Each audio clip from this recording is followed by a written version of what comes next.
Ya, jumpa kembali Bapak Ibu dan saudara-saudara yang terkasih dalam Renungan Bina Iman GKI Klasi Solo. Mari sebelum kita bersama-sama belajar merenungkan firman Tuhan, mari kita bersatu di dalam doa. Tuhan, kami bersyukur untuk segala bentuk berkat-Mu bagi kami hari lepas hari. Kami juga bersyukur atas waktu yang Kau telah sediakan pada saat ini sehingga kami dapat bersama-sama belajar untuk merenungkan firman-Mu. Tuhan, kiranya berikan kami hikmat untuk merenungkan firman-Mu sehingga firman-Mu ini dapat kami resapi dalam kehidupan kami sehari-hari. Hanya di dalam nama-Mu, Tuhan Yesus Kristus, Juru Selamat kami. Amin. Baik Bapak Ibu, sebelum saya membacakan Alkitab, di sini saya membacanya dari Alkitab terjemahan baru yang kedua. Jadi mungkin ada sedikit kata-kata yang berbeda dengan Alkitab terjemahan baru yang pertama. Bacaan pada hari ini saya ambil dari Kejadian pasal 50 ayat 18 sampai 21. Kejadian pasal 50 ayat 18 sampai 21. Saudara-saudaranya sendiri pun datang dan sujud di hadapannya, serta berkata, "Kami datang untuk menjadi budakmu." Tetapi Yusuf berkata kepada mereka, "Janganlah takut, sebab apakah aku ini Allah? Memang kamu telah merencanakan yang jahat terhadap aku, tetapi Allah telah merencanakannya demi kebaikan, untuk mewujudkan apa yang terjadi sekarang ini, yakni memelihara hidup banyak orang. Jadi, janganlah takut, aku akan memelihara kamu dan anak-anakmu juga." Demikianlah ia menghibur dan menenangkan hati mereka dengan perkataannya. Demikianlah sabda Tuhan. Setiap kita pasti memiliki kenangan yang baik dan kenangan yang buruk.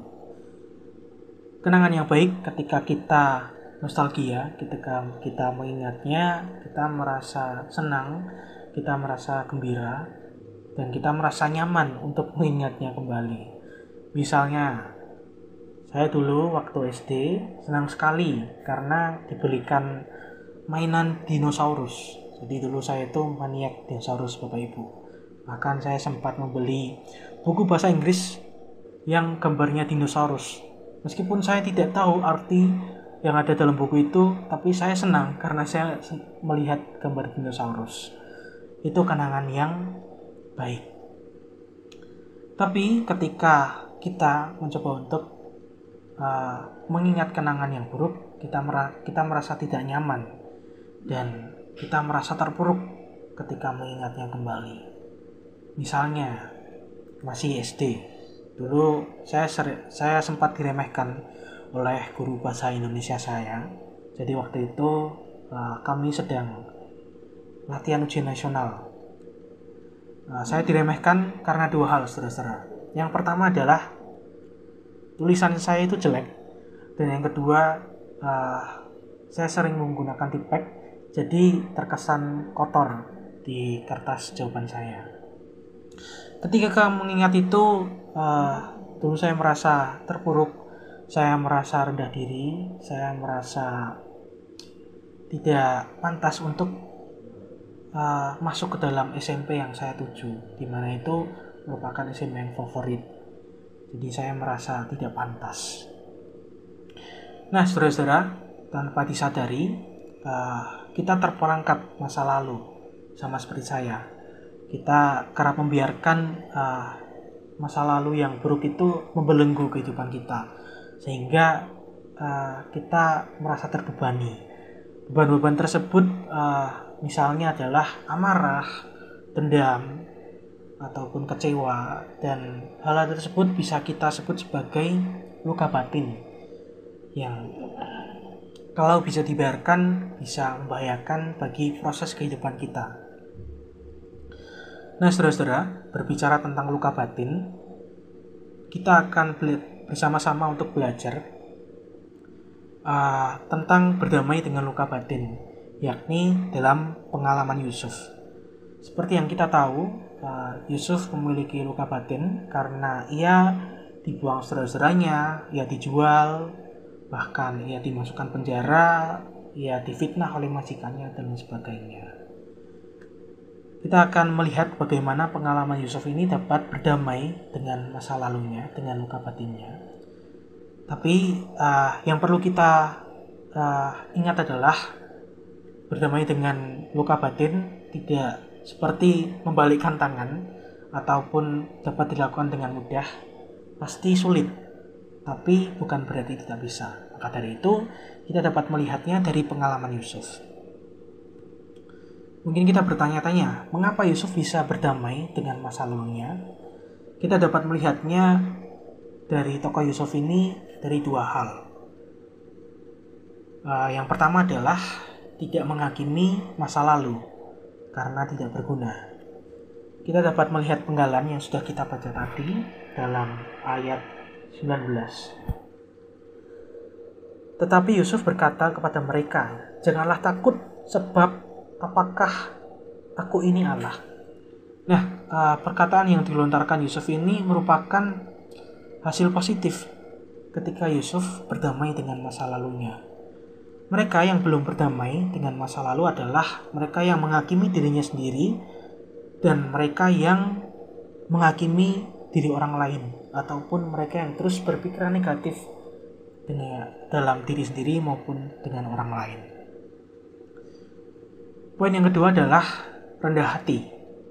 Seperti yang kita tahu, Yusuf rendah hati karena ia mau menerima kembali saudara-saudaranya. Ia mau untuk berdamai dengan masa lalunya, walaupun ia dibuang, walaupun ia difitnah, ia dimasukkan penjara dan sebagainya. Ia mau untuk berdamai dengan masa lalunya yang buruk itu. Nah, kerendahan hati ini menjadi kunci di mana kita tidak memiliki egois dalam diri kita sendiri, untuk diri kita sendiri. Ketika kita egois, maka yang ada adalah itu tadi, kita berpikir negatif untuk diri kita sendiri, dan bahkan kita bisa saja berpikir negatif untuk orang lain. Nah, saudara-saudara,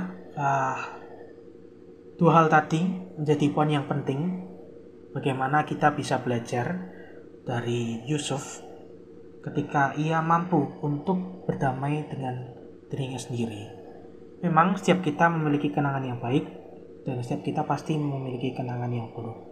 Mungkin kita akan bertanya-tanya apakah kita bisa melupakan kenangan yang buruk sehingga kita bisa terbebas dari beban-beban itu tadi, luka batin dan lain sebagainya. Saya rasa tidak mungkin bagi kita untuk sepenuhnya melupakan masa lalu. Pasti dalam beberapa momen atau peristiwa kita secara tidak sadar mengingat kembali masa lalu yang buruk tadi. Jawaban yang paling mungkin adalah ketika kita berdamai dengan masa lalu kita yang buruk. Dan ketika kita sudah berdamai, maka yang ada kita mendapatkan energi yang positif untuk menjalani kehidupan kita sehari-hari. Seperti yang saya katakan di awal tadi, berdamai dengan masa lalu tidak semudah membalikkan telapak tangan ataupun tidak semudah ketika saya berbicara di sini. Karena berdamai masa lalu juga merupakan sebuah proses di mana kita mau belajar dan di mana kita memiliki tekad dan keberanian. Dan yang penting adalah kerendahan hati dalam diri kita sendiri untuk mau menerima masa lalu yang ada. Prosesnya tentu bisa saja panjang ataupun bisa saja sebentar, tergantung bagaimana kita menjalani proses kita masing-masing. Jadi saudara-saudara yang terkasih, pada renungan hari ini kita sama-sama belajar dari tokoh Yusuf bahwa kita diajak untuk mewujudkan kebiasaan-kebiasaan berdamai dengan masa lalu. Kita berusaha sedemikian rupa untuk mengalihkan pikiran-pikiran negatif kita, yakni kita tidak perlu menjadi hakim bagi diri kita sendiri maupun bagi sesama. Toh, ketika kita terus-menerus berpikir negatif bagi diri kita sendiri dan bagi sesama, bukankah kehidupan yang kita jalani ini tidak ada atau jauh dari kata damai? Maka dari itu, saudara-saudara yang terkasih, bagi kita yang masih terbelenggu dalam luka batin, selamat belajar dan selamat berproses untuk berdamai dengan luka batin yang masih kita kenang. Amin.